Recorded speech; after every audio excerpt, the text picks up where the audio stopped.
The fluorescent lights of Seattle General hummed their endless frequency, a sound like insects trapped in glass, and Natalie Hayes moved through the 0600-hour rounds with the kind of invisible precision that comes from 18 years of making herself smaller than the space she occupied. Her scrubs were navy blue, generic, forgettable. Her name badge clipped to her pocket had been replaced so many times the laminate had begun to peel at the corners. She checked medication charts at the nursing station, her fingers trailing down columns of numbers with the methodical focus of someone reading a language only she understood. Her left leg bore weight unevenly, a limp so subtle most people never noticed it, the kind of favor your body learns to give itself after a bullet has passed through the femur at close range and the surgeons have told you that you'll never run again. She had run. Just not competitively. The break room coffee tasted like burnt plastic and regret. Natalie poured it anyway, black, no sugar, the way it had tasted in Ramadi when they ran it through a stolen Mr. Coffee at FOB Shank at 0300 before briefing. She took one sip and set the cup down on the laminate counter beside a month-old hospital newsletter no one had read. Behind her, the refrigerator hummed its separate frequency, a white box full of someone else's lunch containers and expired yogurt. When she opened her locker, the folded flag sat in shadow behind her spare scrubs. Not the flag of the nation, that had been folded by someone with better authority to handle it. This was the other flag. Smaller. Dirtier. The one from the firefight in the Jolin district when Staff Sergeant Robert Halloway had taken shrapnel that shouldn't have been survivable, and she had carried his body 3 miles through a collapsing neighborhood with rounds passing so close she felt the percussion of them against her chest. The flag had been draped over his coffin at Arlington. She had taken it anyway. No one had stopped her. The military had erased her record so thoroughly that they had also erased her right to grieve him officially, so she had grieved him in private, and she had kept the flag. She touched it once, briefly, her fingers finding the centerfold the way a compass finds north, then she closed the locker door and its magnetic latch sealed with a soft click. Room for 12 was 3 doors down the east corridor. Sergeant Collins lay in the bed with his head elevated 45 degrees, his eyes fixed on the window where Colorado Springs stretched out in shades of brown and gray. His left arm lay across the hospital blanket with a tattoo visible on the forearm, her call sign, rendered in black ink, Valkyrie. No context. No explanation. Just those 7 letters marking his skin permanently. She had carried him 500 meters through Ramadi when an IED had fractured 3 ribs and collapsed his left lung, and he had wrapped his good arm around her neck and whispered, "Valkyrie, don't you dare let me die," and she hadn't. She had kept him alive through 2 firefights and a dust-off that came in hot. His brain injury had rewritten his memory. He stared at her back every time she left his room, and she watched his hand move to the tattoo, his fingers tracing the letters, searching for something his damaged mind couldn't quite retrieve. This was the cost of staying invisible.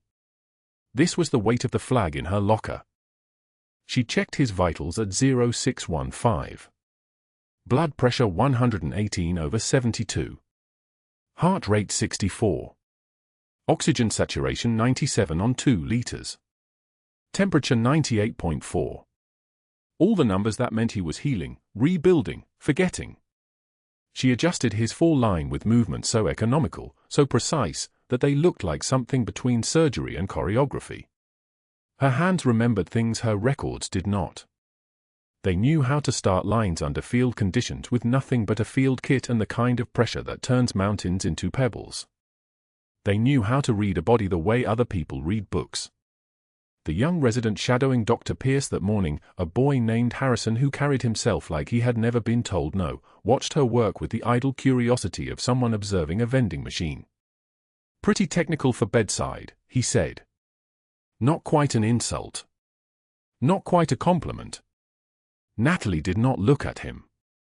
She adjusted the flow rate on the 4-pump, checked the label twice, and moved to the next patient. "My apologies, doctor," she said quietly. "I'll stay in my lane." What she did not say, "I was running trauma lines at forward operating bases when you were learning to tie your shoes. I have started 4s by headlamp in a collapsed building with incoming fire. I have held a subclavian artery open with my thumb while the medic found another vein. I have watched soldiers die because there was no hospital, no monitors, no time. This line is perfect.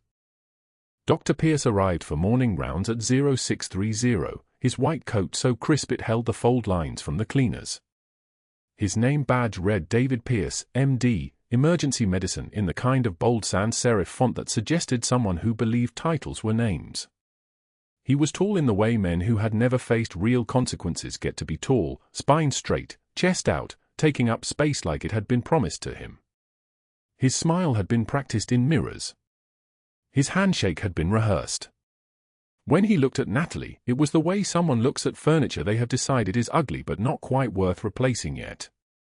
"Let's go," he said to Harrison. "And tell nurse nobody here to update the boards." I shouldn't have to tell her twice. The name had started as a whisper 3 months ago. It had become a reflex. No one objected. No one corrected him. The other nurses had learned that it was easier to stay quiet than to defend someone who did not defend herself. Natalie had accepted this the way she had accepted invisibility as a survival strategy. In Ramadi, the best soldiers were the ones no one noticed until they were needed. In Colorado Springs, invisibility looked like acceptance. It was not acceptance. It was patience. She did not flinch. She did not redden. She did not move with agitation or anger or the kind of trembling that would give him satisfaction. Instead, she checked the monitor at Sergeant Collins's bedside with the same calm focus she had used to clear rooms under fire, and when Dr. Pierce had passed beyond earshot, she moved to the nurse's station and began updating the boards in perfect printmanship. The trembling was not fear. The trembling, if it came at all, and it did not, would have been restraint. The morning pushed toward 0900 with the weight of routine. 2 patients discharged. 3 new admits from the ER. A medication error caught before administration, so minor that no one would hear about it except the nurse who had caught it. That nurse was not Natalie. That nurse was someone who Dr. Pierce believed had the authority to make mistakes and be forgiven for them. Natalie had learned not to catch errors publicly. They made enemies of doctors. They made her visible in ways that dangerous visibility. And then the elevator doors opened on the 3rd floor, and Natalie looked up from her charting just as a man in military bearing rolled a wheelchair toward the intake desk. Colonel Marcus Morrison. That was the kind of posture you could read from 50 feet away, spine like a vertical line, shoulders back, eyes that had learned to see threats before they became visible. The wheelchair was occupied by a child, a girl no more than 8 or 9, her legs thin as branches beneath a hospital gown that had been dressed up with a purple blanket someone had sent from home. Her face was pale with the particular exhaustion of chronic illness, but her eyes were her father's, sharp, present, watching the world as if cataloguing every detail for later analysis. This was a family that understood pain. This was a family that had learned to carry weight that ordinary families did not have to carry. "We have a 9:30 with orthopedics," Colonel Morrison said to the desk clerk. "Emma Morrison. For a consultation." The voice was the voice of someone accustomed to being obeyed. Not loud. Just final. The kind of voice that had commanded soldiers, and they had moved. Natalie watched them from her position at the nursing station, and she understood something in her chest that had no name for itself. Fathers did not bring their daughters here unless the ordinary doctors had failed. Fathers did not stand in that particular posture unless they were trying to hold something catastrophic at bay through the sheer force of their own bearing. Emma Morrison's eyes tracked the movement of the ward, missing nothing. When they found Natalie, they held for a moment longer than accident would allow. Children noticed things. They saw the invisible people first. They saw what adults had learned not to look for.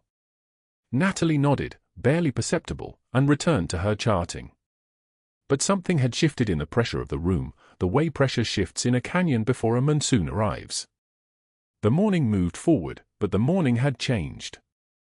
Rounds would begin in 30 minutes. Dr. Pierce was already dictating notes with the self-satisfied precision of a man who had never once questioned his own judgment. The weekend was 4 days away. The flag in her locker was folded into thirds, the way Arlington folded them, and the way it would remain folded until someone, someday, somehow, needed her to be something other than invisible. But that wasn't the worst part. The dosage chart lay flat on Emma Morrison's bedside table, and Natalie's eyes caught the error before her conscious mind had even finished processing the numbers. 50 milligrams. For a 9-year-old girl with a spinal injury that had already stolen the use of her legs. The protocol was absolute, 25 milligrams with renal monitoring, adjusted for weight and the fragile calculus of a child's metabolism. She had seen 3 pediatric nurses in rotation, but none of them had flagged it. None of them had looked closely enough. Dr. Pierce stood on the opposite side of the bed, his tablet glowing in the morning light that slanted through the window. Colonel Morrison sat in the chair beside his daughter's wheelchair, the same chair where she'd been transferred for the consultation, his presence like a monolith, all military-bearing and careful restraint. Emma's eyes were bright with pain medication and something worse, the awareness that adults around her were making decisions about her body. Natalie moved toward the chart with the kind of precision that came from 12 years of muscle memory, 3 overseas tours, and the certain knowledge that small errors killed people. Doctor, the dosage you prescribed is 50 milligrams, but for Emma's weight and spinal injury complications, the standard protocol is 25 milligrams with renal monitoring. Her voice was level, clinical. A question posed as information. The most deferential way a nurse could say you were wrong. Pierce's head turned like a gun turret finding its target. His face darkened, not the flush of embarrassment, but the purple bloom of public humiliation being prevented. Nurse Hayes, did I ask for your input? Each word struck like a shovel hitting frozen ground. Did you suddenly earn an MD while emptying bedpans? He turned to Colonel Morrison with the kind of smile that revealed exactly nothing beneath it. Colonel, I apologize that our nursing staff doesn't understand the chain of command. This is precisely why we have protocols, and why nurses follow them rather than question them. Emma's small hand reached out from under the blanket. Her fingers found the edge of Natalie's scrub pocket. That was when Natalie saw the tattoo on her own wrist in her peripheral vision, not hers, but the memory of it. Valkyrie inked in military Gothic across someone else's skin. Not now. Not here. I understand, Doctor, Natalie said, and stepped back with her hands folded. The chart would be corrected. The system would catch it. She was nobody, and she had just been reminded of the fact by the man who held her career in the palm of his hand. But that wasn't the worst part. 2 days later, the break room smelled like burnt coffee and something sharper, the ozone scent of a room where people had recently stopped talking. Natalie sat alone at the corner table, a container of cold rice in front of her, and watched 3 of her colleagues from the evening shift leave within 30 seconds of her arrival. Not obviously. Not with announcement. Just a quiet exodus, like water finding a lower level. Sarah Chen had been friendly. They had worked together for 4 years, had split desserts during slow nights, had talked about Sarah's daughter who played soccer. Sarah walked past Natalie's table without making eye contact, her jaw locked the way it got when she was holding something back. The whisper campaign had been efficient. Natalie had overheard fragments, dangerous, thinks she's better than the doctors, insubordination, who does she think she is? The words had precision. Pierce's precision. He had weaponized his authority like a blade, and he had done it with the kind of competence that made it stick. She ate alone, methodical, tasting nothing. Around her, the break room hummed with conversations that stopped when she glanced up. This was stage 2 of his escalation, not just social mockery, but strategic isolation. He was making sure that no one would defend her. He was burning away her allies the way a controlled fire burns away undergrowth, leaving only ash. By the time she finished her shift, the isolation had become almost physical, like she was moving through a different density of air than everyone else. The write-up appeared on the unit board at shift change, written in red marker with aggressive precision. 20 staff members stopped to read it. Natalie stood at the medication cart, 10 feet away, and felt their eyes land on her like physical weight. Nurse Hayes, formal write-up for insubordination. Questioning physician orders. Final warning. The letters were large. Unmissable. Public in the way that was designed to strip away any remaining credibility she had maintained. Pierce stood near the board like he had just finished his signature, watching to see how she would react. She didn't move. Didn't speak. Didn't change her breathing pattern. Just that cold, flat stare that lasted 5 seconds too long.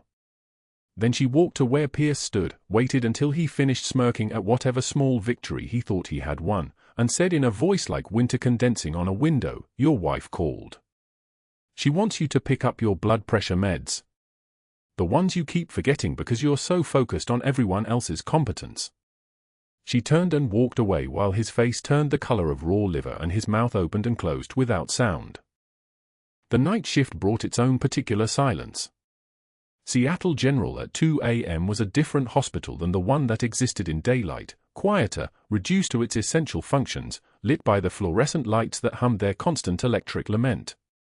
Natalie moved through corridors that had been her domain for nearly 4 years, pushing the medication cart with hands that had held lives together and, she was beginning to understand, hands that had also been erased. Room for 12 held Sergeant Marcus Collins, transferred from Mercy General for specialized spinal care. He had been a staff sergeant with the 75th Ranger Regiment, Bravo Company, attached to the task force that had operated out of FOB Ramadi during the autumn of 2011. He had taken a sniper round through the left side of his chest cavity that had collapsed his entire left lung, a sucking chest wound that turned the air itself into an enemy. She had carried him 3 miles through rubble-strewn streets with rounds cracking past her head and his blood soaking through her uniform, had kept pressure on his chest with one hand and dragged his 200 pounds of deadweight with the other, had whispered promises she wasn't sure she could keep. He was awake, staring at nothing when she entered. His fingers were tracing something on his forearm, the Valkyrie call sign tattooed in Gothic script, the symbol of the female warrior, the name they had given her in Ramadi because she had walked into hell and come back carrying the dead. She adjusted his fore without speaking. Her hands were steady. Her breathing was level. This was how she would do it, like a professional, like a nurse and not like a woman who had held this man's lung tissue in her palm while the city burned around them. "Do I know you?" His voice was hollow, textured with brain injury and confusion. "No," she said, and turned before he could see anything other than the nurse his damaged mind expected to see. She left the room with her jaw clenched so tightly she could feel her molars grinding against each other. That was the pain of invisibility, not that no one saw her, but that someone she had bled for couldn't remember her face. The hallway stretched ahead in both directions, dimly lit and empty except for Colonel Morrison, who was pushing Emma's wheelchair toward the pediatric wing. Emma's small body was silhouetted against the pale light, her fingers gripping the armrest. "Couldn't sleep," Colonel Morrison said quietly. His voice carried the timbre of command even when it was soft. "Emma likes the aquarium. The light usually helps." Natalie walked with them without being asked. They moved through the corridors like a small convoy, the colonel's military bearing evident even in the way he managed the wheelchair, with the precision of someone accustomed to logistics and careful planning. "Why is Dr. Pierce so mean to you?" Emma's voice was small but direct, the clarity of a child who saw things adults had learned to ignore. Natalie didn't answer. The question didn't have an answer that would fit inside a hospital hallway at 2 in the morning. "I've seen officers like him," Colonel Morrison said, his eyes forward. "They hate competence they didn't create. They confuse authority with knowledge." He was quiet for a moment. "Emma says you're the best nurse here. She's asked me 3 times if I could request you permanently on her care team." The aquarium light was blue-green, casting everything in a color that belonged to ocean depths. Emma's face reflected the light like a small moon. Natalie could see the pain behind her eyes, not just physical, but the deeper ache of a child learning that the world could hurt her in ways beyond the injury that had taken her legs. "I'll be assigned to you," Natalie said. It was a promise that would cost her nothing to make and everything to keep. Whatever happens. The next morning, Pierce saw her leaving Emma's room at 0700. His jaw tightened like a door slamming shut. He pulled the charge nurse aside, Rebecca, who had worked nights with Natalie for 2 years, and his voice dropped into the tone he used when he was issuing orders that were not meant to be questioned. "I want Hayes removed from the Morrison case." Effective immediately. Rebecca's face paled. She glanced toward the medication cart where Natalie was preparing Emma's morning antibiotics. But the colonel specifically requested. I don't care what he requested. Pierce's voice had the surgical precision of a man cutting something out. She's off the case. I'll handle the Morrison girl myself. And if you tell her I gave that order, you'll be the next one on the write-up board. Rebecca nodded, her throat working like she was swallowing something that tasted like ashes. She walked toward Natalie with her eyes fixed on the floor, and Natalie knew. Before a single word was spoken, she knew. And that wasn't the worst part either. The exam room smelled like antiseptic and fear. Colonel Morrison wheeled his daughter closer to the examination table, his jaw tight with the specific tension of a man who'd learned to accept small mercies. Emma sat in her wheelchair, her thin frame wrapped in a Seattle General hoodie 2 sizes too large, her legs motionless beneath a fleece blanket. 12 years old. Born the year her father stopped being able to save people and started being saved by them instead. The spinal injury from the IED blast 3 months ago had left her paralyzed from T8 down, but today was just routine, vitals, neuro checks, the kind of follow-up that felt safe because it was scheduled, controlled, monitored. Dr. Pierce entered with a resident trailing behind him like a remora fish on a great white. He didn't acknowledge Colonel Morrison's salute, didn't meet Emma's eyes. He simply began, his movements the practiced efficiency of a man who'd rehearsed this performance 1,000 times. The resident pulled out a tablet to document findings. Pierce's voice carried that particular cadence reserved for colleagues and authority figures, warm, competent, the voice of a man who'd spent 3 weeks systematically ensuring that Natalie Hayes would never work within sight of this child again. The incident report had been filed. The whisper campaign had done its work. Seattle General's staff now understood that Pierce's patients were his patients, and anyone who interfered would find themselves on the wrong side of his carefully constructed institutional favor. Natalie was 30 feet away in the hallway outside the exam room, restocking the crash cart with mechanical precision. Endotracheal tubes. For lines. A 14-gauge angiocath needle in a sealed sterile package. These objects represented the bridge between life and the other thing. She'd arranged them 1,000 times, but her hands moved differently now, not with the fluidity of care, but with the rigid economy of someone performing a task to survive.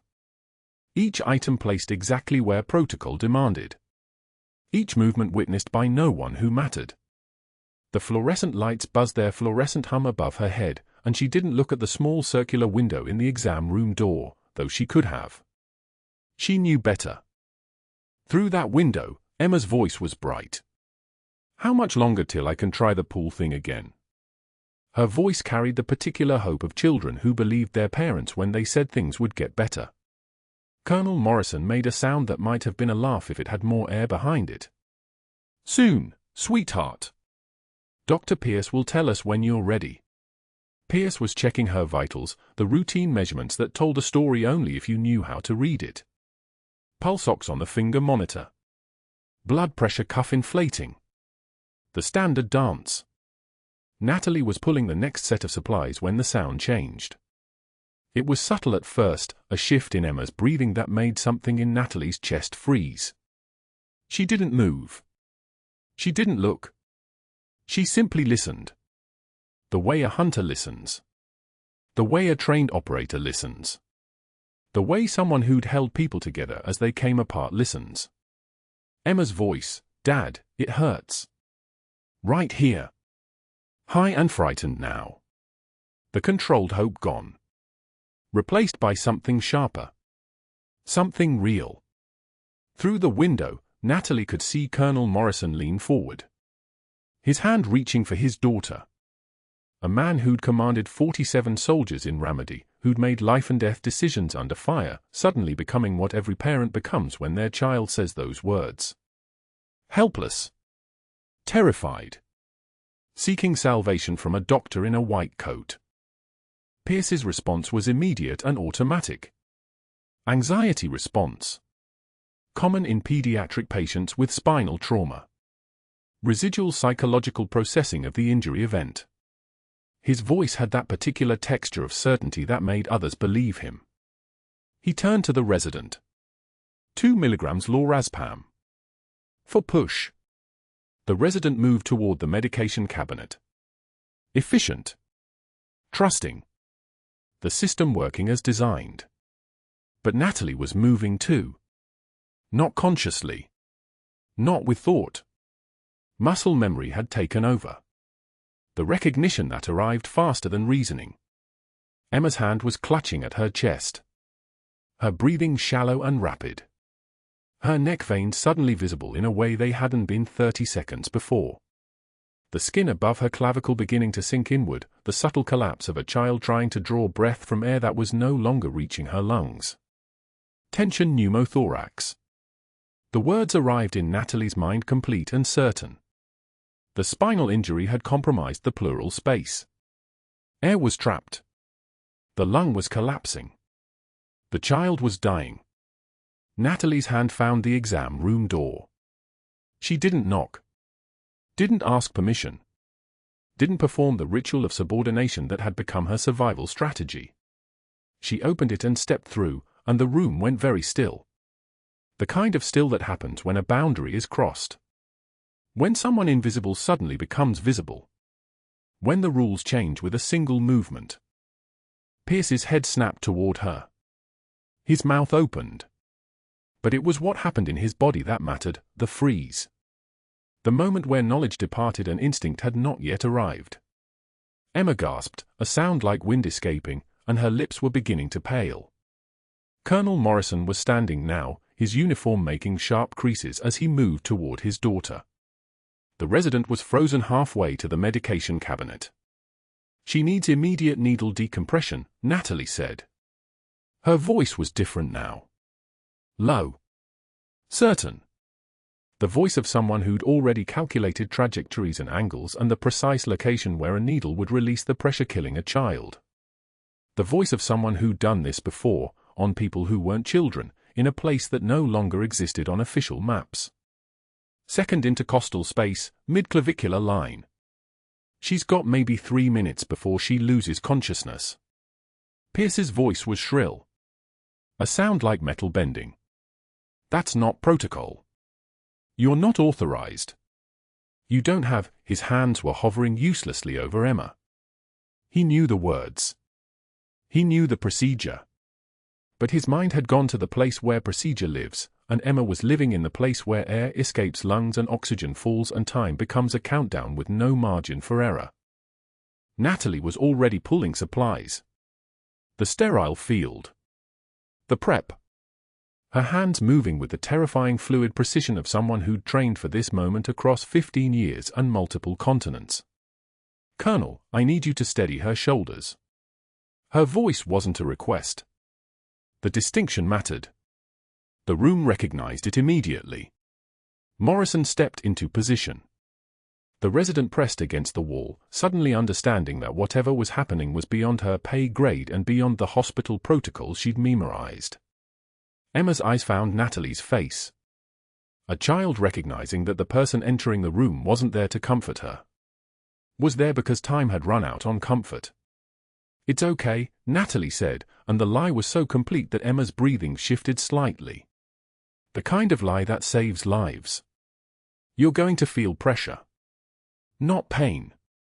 Pressure. That's me fixing it. The needle was already in her hand. The 14-gauge angiocath. The same tool she'd used in a dust storm outside Ramadi on a sergeant whose name had been Daniel something, whose family still didn't know she'd been the last person to hold his hand. The plastic felt smooth against her fingers. Her thumb found the correct angle, perpendicular to the chest wall, moving through the thin layer of skin, past the fascia, into the second intercostal space where air was trapped and waiting to escape. She didn't hesitate. Hesitation was a luxury for people who'd been trained in rooms without consequences. Hesitation was for doctors who got paid the same regardless of outcome. Hesitation was a choice. She'd stopped making choices like that years ago. The needle advanced. The moment of resistance as it passed through layers of tissue. And then, the hiss of air. The beautiful, terrible sound of pressure escaping. The breath that meant survival. The sound that meant Emma Morrison's oxygen saturation would begin climbing. The sound that meant Dr. Pierce had just watched a nurse perform an emergency medical procedure without his authorization, without his consent, without any of the protocols that supposedly defined who was allowed to save lives and who was supposed to watch. Emma gasped. Her color returned incrementally. The blue fading from her lips. Her breathing deepening. The monitor that Pierce had checked 3 minutes ago and dismissed as anxiety now showed the true story, a child whose lung had collapsed under pressure, whose vital signs had dropped into the red, whose father had watched his only daughter slip toward unconsciousness. Colonel Morrison's hand tightened on Emma's shoulder. His eyes moved from his daughter's face to Natalie's face. And in that movement, something shifted. Not recognition. Not yet. But the beginning of recognition. The moment when a man understands that the person in front of him is not who he believed them to be. Natalie didn't look at him. She was already securing the angiocath catheter, already calling for a chest X-ray to confirm tube placement, already moving toward the next step in a sequence that had been encoded into her nervous system long before she ever wore scrubs. She needs chest imaging. And cardiothoracic needs to evaluate the spinal compromise at the pleural level. Her voice was steady. Clinical. The voice of someone who'd already moved past the moment of action into the moment of consequences. But that wasn't the worst part. The worst part was what happened next. Emma Morrison's lung was collapsing. Not slowly. Now. Natalie saw it in the child's face first, with a sudden panic, the way her eyes went wide and searching for her father. Then the numbers on the monitor told the real story. Oxygen saturation dropping like a stone. 94. 88. 79. The ventilator wheezed its mechanical rhythm, fighting against pressure it couldn't overcome, and Emma's small body went rigid against the examination table. Dr. Pierce stood frozen 3 feet away, his hand still on his tablet, his mouth opening and closing like a fish suffocating in air instead of water. Natalie moved. The second intercostal space. Midclavicular line. She didn't need to look for anatomical landmarks on a child, her hands remembered this from Ramadi, from triage tents where kids half Emma's age came in with shrapnel wounds and crush injuries and the kind of injuries that made you pray they didn't survive long enough to feel them. She found the space between ribs with her fingertips. Found it the way a sniper finds a target through fog. 14-gauge angiocath. She had one from the crash cart, still in her pocket from 3 hours ago when she'd restocked it without being asked. Her fingers didn't shake. Her breathing didn't change. The trembling wasn't fear, it was restraint, the kind that comes from having already survived worse. The needle went in. The hiss of air escaping was like a sigh of relief, tense, pressurized, desperate air finally finding a way out. The sound of a body being given permission to breathe again. Emma gasped. Not a scream. A gasp. The kind of sound a drowning person makes when their head breaks the surface. Natalie watched the monitor. Oxygen saturation climbing. 79. 84. 91. 97. Emma's color changed in real time, pink spreading across her face like she was being born again, like someone had turned the dimmer switch on her life back up. She cried. Small, shaking sobs that meant her lungs were working, that her body was processing oxygen again, that she wasn't dying anymore. Colonel Morrison moved without thinking, his hands on his daughter's face, his voice raw, Emma. Emma, I'm here. I'm here. The respiratory team burst through the doors, someone had called them, someone had been paying attention while Pierce stood against the wall like a monument to paralysis. His face cycled through colors. White. Red. White again. The kind of face a man makes when he's watching his narrative shatter in real time. Natalie stepped back. She monitored Emma's vitals for exactly 3 more minutes, blood pressure stabilizing, heart rate dropping back toward normal range, end-tidal CO2 finally climbing to where it should be, and then the attending cardiologist took over and Natalie's hands went back to her sides. Pierce's voice came from the corner, thin and sharp like a blade. You just assaulted a patient. I'm a witness. You performed a medical procedure without a license. Natalie didn't turn around. She didn't respond. The silence in the room was the kind of silence that had weight, the kind that comes after someone speaks into a void and realizes they're speaking to the dead. Colonel Morrison grabbed Natalie's hand. His grip was military strong, the kind of grip that comes from years of holding things together. His eyes were wet. You saved her life. Pierce was already on his phone with the other hand, walking into the hallway, his voice dropping into that confidential tone that meant he was calling the people who could make things happen. Administration. Legal. The voice of a man who had built a career on knowing exactly which strings to pull. By noon, Natalie's termination notice was waiting in the Chief of Staff's office. She could see it in the way the Chief of Staff wouldn't meet her eyes, in the way his hands wouldn't stop moving, straightening papers that didn't need straightening, adjusting his glasses even though he'd just adjusted them. He was a kind man. That was the worst part. A kind man who had no choice, or who believed he didn't, which amounted to the same thing. I'm sorry, he said to his desk. Dr. Pierce has built an airtight case. Hospital Regulation 47C is very clear. Nursing scope of practice. You're terminated effective immediately. Security will escort you from the building. Natalie could have defended herself. She could have cited the medical emergency exception that existed in every hospital in America, the doctrine that allowed any trained person to intervene in life or death situations. She could have pointed out that Emma Morrison would be dead without that needle decompression, that the space between following rules and murder was sometimes just inches wide. She couldn't defend herself because she didn't officially exist. After the operation in Ramadi went sideways, after the building collapsed and the 3 soldiers didn't make it out and the classified task force decided that Captain Natalie Hayes had become a liability rather than an asset, the military had erased her. Not killed her. Worse. They'd made her disappear. Struck her records from every database, revoked her clearance, ordered her to vanish and never surface and never claim her service. Someone had decided that the truth about what happened on that street in Ramadi would cost more than one soldier's career, so they chose to erase the soldier instead. She was a ghost with a social security number and a nursing degree and a son who'd never known his mother served her country. Security walked her to the parking lot at 1,545 hours.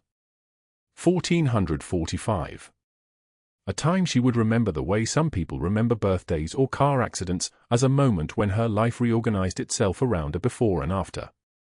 The rain started as she sat in her car, not turning the key. Rain like applause, like the sky was congratulating her on a job well done. She sat there for 40 minutes while water streamed down the windshield and her hands remained steady on the steering wheel. When she got home, her son was already there. He was 17, home from school, standing in the kitchen with the kind of look on his face that meant he knew something was wrong before she'd even closed the door. Teenagers were like that, they could smell disaster the way dogs smell fear. She sat at the kitchen table. She didn't cry. The tears came anyway, which was different, which was her body making decisions her mind had already made peace with. She cried the way soldiers cry, quietly, with her jaw clenched, not moving her face, just letting her eyes leak like a faucet with a broken seal. Mom. His voice was careful, the way you'd approach a wounded animal. What happened? She couldn't explain the military erasure. She couldn't explain that the person she was supposed to be had been surgically removed from every official record. She couldn't explain that she'd just saved a child's life by breaking every rule designed to keep her invisible. Sometimes doing the right thing costs everything, she said. That night she didn't sleep. She sat in the dark of her bedroom, hands folded on her lap, and she thought about the 37 people in Ramadi that she'd carried out of the city. She thought about the 3 she hadn't. She thought about Emma Morrison gasping back to life and Colonel Morrison's hand on hers, that moment of being seen, being recognized, being thanked for doing the thing that had defined her entire existence. She thought about how quickly it had all been taken away. The next morning, before she'd even made coffee, before she'd checked her phone or showered or done anything except exist in the strange dead space of being unemployed and unemployable and officially not a soldier, her son came downstairs carrying something. A shadow box. Wooden frame. Glass front. Inside, a silver star on a ribbon the color of blood and white. A purple heart, its profile of Washington in profile like a ghost. Combat citations with her name written in official military formatting. Captain Natalie Hayes. United States Army. Citations that didn't exist in any official system but existed in her son's hands because she'd kept them hidden in the back of her closet, secret medals for a secret life. No, she said. He was already pulling on his jacket. I have to, he said. They have to know. They can't know. It's classified. Mom, he said, and his voice had that steel in it, that thing he'd inherited from her, that thing that recognized when a line needed to be crossed and crossed it anyway. I'm going to the hospital. I'm going to show them. She grabbed her keys. She didn't know what she was stopping, but she knew she needed to stop something. By the time they got to Seattle General, it was 0745 hours. The waiting room was already crowded, 40 people waiting for their own doctor appointments, their own bad news, their own moments of reckoning. Her son walked to the center of that waiting room like he was walking onto a field of battle. He opened the shadow box. Mom, they need to see these, he said. Loud. Clear. Carrying through the lobby like a command. Natalie stepped out of the stairwell where she'd been trying to intercept him. People turned. The waiting room energy shifted like weather changing. Sergeant Collins was being wheeled through on his way to discharge, his brain injury still intact, his recovery still incomplete. He rolled past and something caught his eye. The medals. The silver catching the fluorescent light. His body went rigid. Valkyrie, he whispered. A word from a past life. A call sign from a city that had tried to kill them both. His hands reached out, trembling, toward the shadow box. Valkyrie, that's his voice broke. You were there. You were. A Marine colonel in dress blue stood from the waiting area. He moved toward the shadow box with the kind of deliberate grace that comes from decades of protocol and ceremony. He lifted the citation. His eye scanned the text. His jaw tightened. He read aloud, and his voice filled the lobby the way a bugle fills silence. Captain Natalie Hayes, United States Army. Assigned to Special Operations Task Force, Ramadi, Iraq. The waiting room went dead silent. For extraordinary heroism under fire. Captain Hayes held a collapsing building's exit while dragging 3 wounded soldiers to safety. His voice cracked. Actual cracks in the sound, like he was reading about someone he knew. She carried a soldier with a sucking chest wound for 3 miles through enemy territory. Pierce appeared from the elevator. His face was already purple. This is a hospital, not a parade ground. This is completely inappropriate. The Marine colonel didn't even slow down. He kept reading. The waiting room had transformed into something else, not a hospital waiting room anymore, but something closer to a chapel. People were standing now. They were crying. Sergeant Collins was sobbing, his damaged brain finally recognizing the person who'd saved his life. General Morrison stepped out of the hallway in full Delta Force dress uniform, Class A dress greens with ribbons and insignia that meant he'd seen things, done things, been places that had their own gravity. He stopped in front of the shadow box and read every decoration. Then he raised his right hand, fingers extended, and he saluted the medals. Then he turned and he saluted Natalie. His daughter Emma watched from her wheelchair, tears streaming down her face like she understood something about her father finally making sense. The silence lasted exactly 3 seconds. Then the doors to the waiting room opened. A teenager walked through them carrying a shadow box. Polished mahogany. Glass face. Inside, medals caught the fluorescent light like captured stars. Silver star. Purple heart. Purple heart again. Combat citations with official seals. Natalie's son stopped in the center of the waiting room. Every head turned. He lifted the shadow box higher. "Mom, they need to see these." The waiting room didn't move. Didn't breathe. The coffee machine in the corner stopped mid-drip as if the building itself had frozen. Natalie stood motionless near the nurse's station, her badge catching light the same way the medals did. Her hands went still. Not trembling. Still. The kind of stillness that comes from muscle memory recognizing a command. Colonel Morrison remained standing, his salute arm still raised. His dress uniform, army green with a Delta Force patch visible on the shoulder, made him look like he'd stepped out of a photograph from another world entirely. And then the crowd shifted. Sergeant Collins sat up in room 412. His damaged brain, the one that had erased 3 years of memories, suddenly reconnected something. His eyes cleared for the first time in months. The shadow box came into focus. The medals. The woman standing frozen near the nurse's station.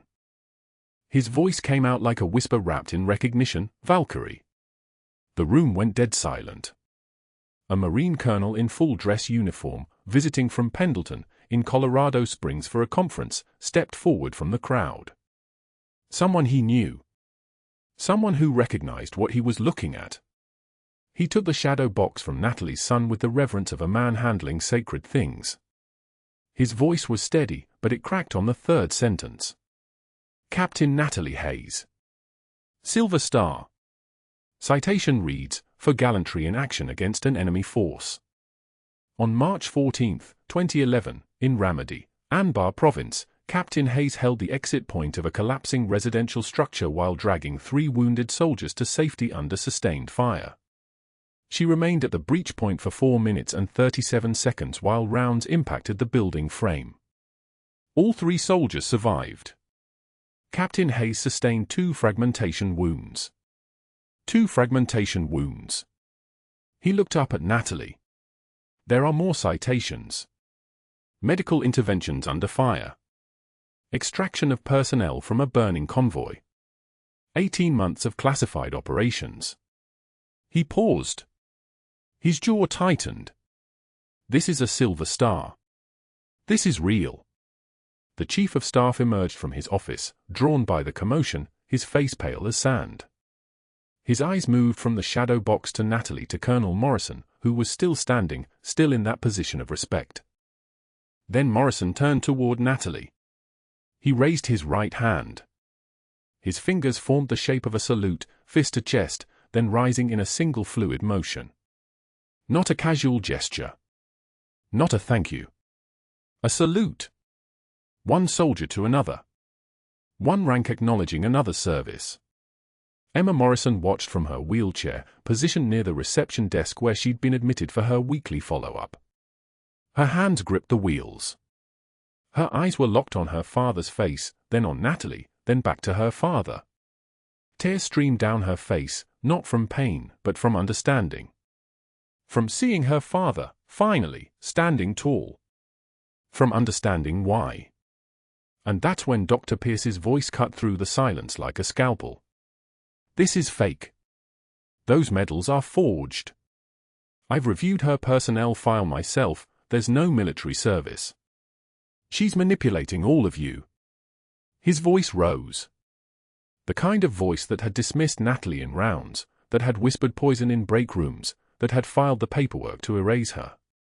He pushed toward the Chief of Staff, his face flushed, his movements sharp with desperation. I have documentation.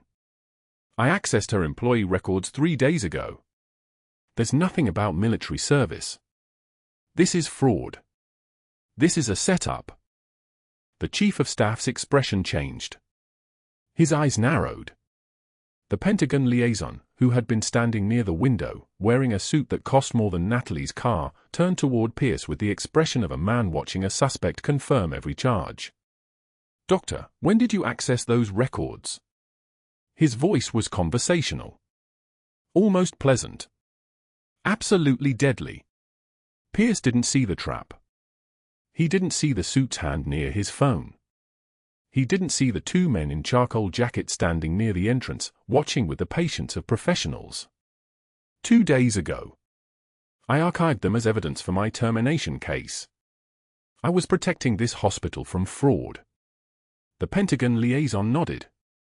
The two men in charcoal jackets stepped forward. Federal Bureau of Investigation credentials. The kind that made every civilian in the waiting room go even more still. Dr. Martin Pierce. The agent's voice was regulation calm. We need you to come with us. We've been monitoring access to Captain Hayes' classified personnel file for the past 6 months. When you attempted to access those records and subsequently alter hospital employment records to justify termination, you triggered a federal investigation into unauthorized access of military documentation. Pierce's face went white. Actually white. Like someone had drained the blood from his skull. I didn't alter anything, I just... The agent was already reading his rights. Miranda. The words fell like stones. The handcuffs appeared, stainless steel, clicking with a sound that echoed through the waiting room like a gavel coming down. They walked him through the lobby. Past every nurse who'd watched him orchestrate Natalie's isolation. Past every patient who'd heard him dismiss her in rounds. Past Sergeant Collins, who sat motionless in room for 12, watching the man who'd tried to erase the woman who saved his life being erased instead. Pierce kept his eyes forward. His face had gone from purple with anger to grey with shock to something worse, blank. Absent. The presence that had filled rooms with contempt was gone, replaced by the hollow figure of a man whose institutional power had evaporated like rain on hot asphalt. A resident in scrubs pulled out his phone. Filmed the perp walk. The video would be on hospital messaging apps within minutes. By evening, it would be known throughout the medical community in Colorado Springs that Dr. Martin Pierce had been led out of Seattle General in federal custody. That he'd attempted to falsify records. That he'd tried to destroy a decorated military officer. The chief of staff approached Natalie. His hands were empty. His posture was small. We'd like to offer you your position back. With a formal written apology. And a promotion to clinical nurse specialist. He paused. You deserve more than an apology, Captain. You deserve an explanation of how this was permitted to happen. I don't have one. Colonel Morrison moved closer. His daughter watched from her wheelchair, understanding now why her father had never quite accepted Pierce's dismissal of this woman. Why he'd stayed at the hospital longer than his daughter's case required. Why he'd made calls. Captain Hayes, Morrison said, and his voice carried the weight of Delta Force command structure. I'd like you permanently assigned to my daughter's care. If you're willing. Emma has made more progress in the past 8 weeks under your protocols than the previous 6 months under standard care. I want the best. That's you. Natalie stood motionless for 3 seconds. Then she saluted him back. One hand raised. Fingers precise. Eyes forward. The gesture was executed with the exact military bearing of someone who'd held that position for 14 years of active service. The waiting room saw it. Everyone saw it. The transformation complete. The mask finally down. The invisible nurse was gone.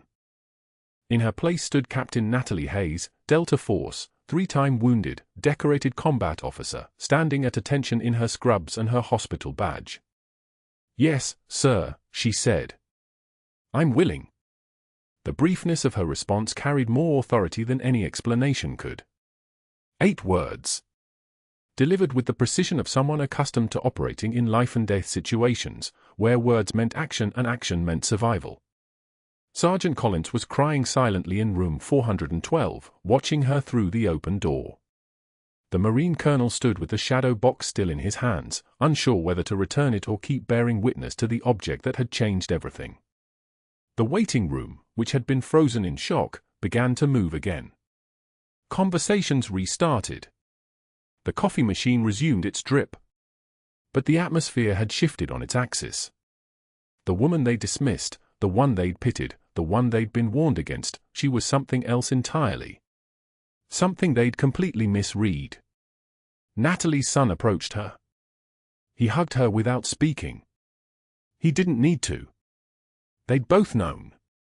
They'd both carried the weight of the medals in that shadow box, the weight of the service she couldn't claim, the silence she'd maintained for years because the alternative was to destroy the new life they'd built. 6 months later, Natalie would walk these same corridors wearing a clinical nurse specialist badge with a small ribbon indicating military veteran status. Emma Morrison would come for her weekly checkups, walking with forearm crutches now, making progress every orthopedic surgeon had said was impossible. Sergeant Collins would recover his memory in fragments, enough to remember Ramadi, enough to remember Valkyrie, enough to understand he'd been saved by someone who'd never asked for recognition. And Dr. Pierce would be spotted in a medical supply van, delivering boxes of gauze and syringes through the loading dock, never entering the building, never making eye contact with anyone who might remember his name. But that was later. In this moment, the silence in the waiting room was complete. It was the silence of witnessed truth. It was the silence of people who'd been standing next to a legend without knowing it. It was the silence before everything changed. The ones who have seen the worst often give the most. If this story resonates with you, if you've ever been underestimated by someone who didn't know your true strength, please subscribe and like this video. Leave a comment below. Have you ever judged someone only to find out you were dead wrong? I read every comment. Thank you for watching.